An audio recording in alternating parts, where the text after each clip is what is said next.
Ito ang GMA Regional TV News. Mainit na balita mula sa Luzon, hatid ng GMA Regional TV. Patay ang isang naarestong suspect matapos makipagbarilan sa mga pulis sa Del Gallego, Camarines Sur. Chris, ano ang detalye ng barilan? Connie, nagpaalam daw siya sa mga escort na pulis na iihi sa bahagi ng Andaya Highway sa Del Gallego, Camarines Sur. Nang tanggalin ang pagkakaposas ng kamay niya sa likod, doon na siniko ng sospek ang pulis at inagaw ang service firearm. Tumakas ang sospek at pumasok sa masukan na bahagi ng barangay Kumaday-Kaday. Hinabol siya ng mga pulis at doon nangyari ang engkwentro. Nasawi siya matapos mabaril ng isa sa mga pulis.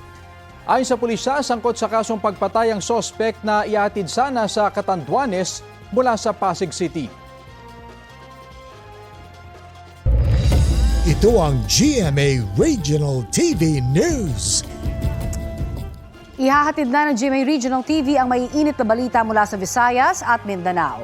Patay po ang isang lalaki matapos sagasaan at saksakin sa Bayawan, Negros Oriental. Cecil, sino ang sospek sa krimen?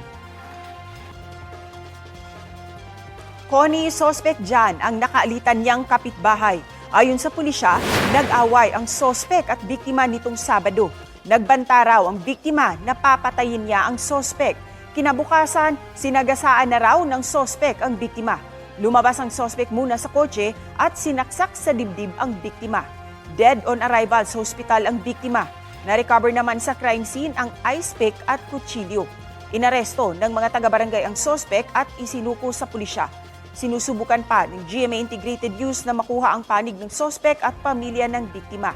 Nakatakdang sampahan ng reklamong murder ang sospek. Patay ang isang truck driver nang mahulog sa ilog ang minamaneho niyang truck sa La Paz, Agusan del Sur. Base sa investigasyon, nawalan ng preno ang truck nang makarating sa bahagi ng Barangay Valentina. Sinubukan daw ng driver na ihinto ang truck sa gilid ng kalsada kung saan may buhangin. Pero bumulusok pa rin ito sa bangin na may lalim na nasa 150 talampakan. Sugatan ang pahinante ng truck na dinala sa pagamutan.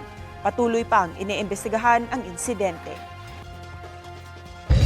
Ito ang GMA Regional TV News. Pasintabi po, isang bangkay ng sanggol ang natagpo ang nakalutang sa isang ilog sa Malolos, Bulacan. Kwento ng kapitan ng barangay Kaingin, nakitang nakataob ang sanggol sa ilog at nakakabit pa ang pusod. Nang kunin ang kanyang katawan, doon nalaman na isa itong babaeng sanggol. Inilibing na ang kanyang labi sa public cemetery sa kabilang barangay. Patuloy pang inaalam kung sino ang ina ng sanggol at kung sino ang nagtapon sa kanya sa ilog.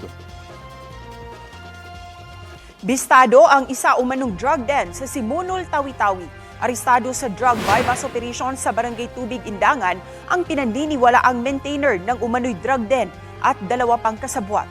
Nasagip naman ang 2 minor de edad na inabutan doon. Nasabat sa mga sospek ang hinihinalang shabu na nagkakahalaga ng halos 200,000 piso. Nakuha rin sa kanila ang isang baril, cellphone, mga ID at iba't ibang drug paraphernalia. Nasa kustudiya na ng Municipal Social Services and Development ang 2 kabataan. Mahaharap naman sa reklamong paglabag sa Comprehensive Dangerous Drugs Act ang 3 na arestong sospek. Wala silang pahayag.